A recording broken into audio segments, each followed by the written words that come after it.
Hello વાલા વિદ્યાર્થી મિત્રો, ગુજરાત પોલીસમાં જે આપણે શારીરિક પરીક્ષા છે તેનું અપડેટ આવી ગયું છે, બધા જોઈ લીધું હશે.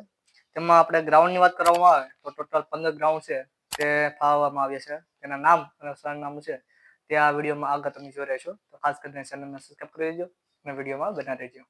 તો વિદ્યાર્થી મિત્રો, અહીં જોઈ રહ્યા તો આપણે ગ્રાઉન્ડની યાદી છે જેમાં શારીરિક કસોટી આગામી 15/1/2024 પછી શરૂ થવાની સંભાવના છે. જે શારીરિક કસોટી આપમાં જે આપણે ગ્રાઉન્ડ છે તે ખાતે લેવાનો છે, જેથી ગ્રાઉન્ડની તૈયાર બાબતે જે કાર્યાલય છે તેને કહી દેવામાં આવ્યું છે તો સંપૂર્ણ કરી લેવા છે.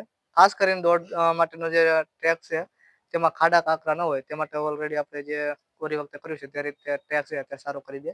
હવે વાત કરવામાં આવે તો કેટલા જે ટોટલ છે તો 15 જે છે તેમાં આપણે જે શહેર છે તે ફાળવેલા છે.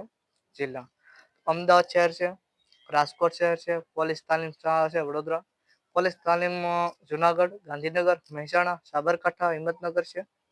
ત્યાર પછીની ભરૂચ છે, સાબરકાંઠા, હિંમતનગર આવી ગયું, Jamnagar, Kheda, Nadiad, SRPF G2 Ahmedabad, CR5 Godhra, SRPF GR7 Nadiad, Gondal, વાવ, સુરત. આ રીતનું તમારે જે છે તે ટોટલ 15 ગ્રાઉન્ડ છે તે ફાળવવામાં આવ્યા છે. તો ખાસ કરીને વિડીયો પસંદ આવે વિડીયોને લાઈક કરી અને ચેનલને સબસ્ક્રાઇબ કરી દેજો.